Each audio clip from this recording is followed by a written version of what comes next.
राधा वल्लभ श्री हरिवंश श्री राधे। देखिए बेटा, आज जो प्रश्न तुम लेकर आए हो कि पढ़ने बैठते ही मन क्यों भाग जाता है, क्यों किताब सामने होते हुए भी बुद्धि कहीं और भटकने लगती है, क्यों मेहनत करने के बाद भी वैसा फल नहीं मिलता जैसा सोचा था। तो मैं तुमसे सीधे कहूंगा, ये समस्या पढ़ाई की नहीं है, ये समस्या मन की भी नहीं है, ये समस्या उद्देश्य की दिशा की है। क्योंकि जिस दिन मन को ये स्पष्ट हो जाता है कि मैं क्यों पढ़ रहा हूं, उस दिन मन को बांधना नहीं पड़ता, मन स्वयं बैठ जाता है। आज का बालक पढ़ाई को बोझ समझता है क्योंकि उसके सामने केवल किताब रखी गई है, जीवन का अर्थ नहीं दिखाया गया। पहले के समय में बालक गुरुकुल में जाता था, वहां उसे ये बताया जाता था कि विद्या क्या है। विद्या केवल नौकरी नहीं है, विद्या विनय है, विद्या शालीनता है, विद्या आत्मसंयम है। और जब विद्या जीवन से जुड़ जाती है तो एकाग्रता अपने आप आती है। लेकिन आज बच्चे को मोबाइल दे दिया गया, इंटरनेट दे दिया गया, रातें जगा दी गई, आंखों से शक्ति बहा दी गई, कानों में शोर भर दिया गया और फिर कहा गया कि अब बैठो और टॉपर बनो। ये संभव नहीं है। मनुष्य शरीर कोई साधारण यंत्र नहीं है, ये देव दुर्लभ देह है और इसके भीतर जो जीवनी शक्ति है वही तुम्हारी स्मरण शक्ति बनती है, वही मेधा बनती है, वही एकाग्रता बनती है। लेकिन जब वही शक्ति विषयों में बहा दी जाती है तब बच्चा कहता है मेरी याददाश्त कमजोर हो गई। नहीं बेटा, याददाश्त कमजोर नहीं हुई, उसे धीरे धीरे नष्ट किया गया है। ब्रह्मचर्य कोई डराने वाली बात नहीं है, ये कोई पुरानी कथा नहीं है, ये तो ऊर्जा को सही दिशा में रखने की वैज्ञानिक विधि है। जैसे रक्त का स्वभाव है कि बाहर निकले तो ठंडा होकर जम जाए, वैसे ही जीवन शक्ति का स्वभाव है कि यदि संयम में रहे तो बुद्धि बन जाए और यदि असंयम में जाए तो चंचलता बन जाए। आज के बच्चे को यह सिखाया ही नहीं गया कि मन को कैसे बैठाया जाता है। मन को मारकर नहीं बैठाया जाता, मन को धोखे से बैठाया जाता है। उससे कहा जाता है बस 5 मिनट, बस एक शीर्षक, बस एक पन्ना।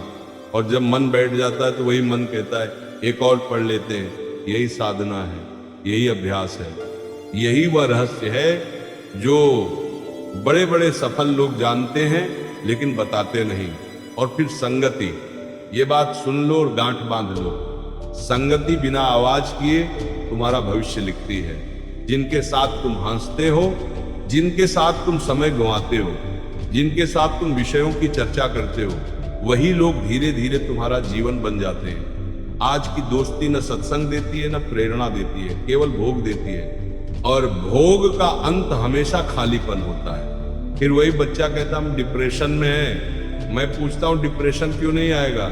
जब जीवन शक्ति को विष पिलाया जाएगा तो आनंद कहां से आएगा?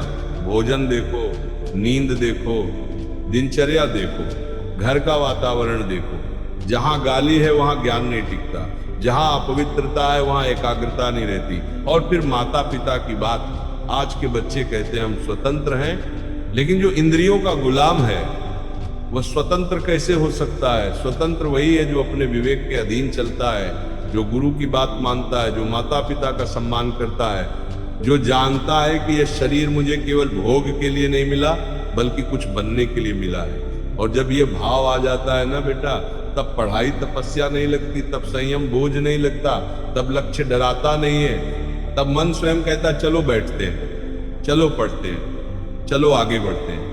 इसलिए मैं तुमसे यही कहूंगा, अपने उद्देश्य को शुद्ध करो, अपनी दिशा को स्पष्ट करो, अपनी संगति को पवित्र करो, अपनी दिनचर्या को सरल करो। और फिर देखना, वही मन जो आज भागता है वही मन तुम्हें वहां पहुंचा देगा जहां तुमने कभी कल्पना भी नहीं की थी। प्रिय दर्शकों, वीडियो अच्छा लगा हो तो चैनल को सब्सक्राइब कर लीजिए और कमेंट में श्री राधे राधे लिखना ना भूलना।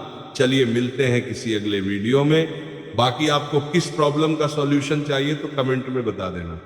राधे राधे मित्रों।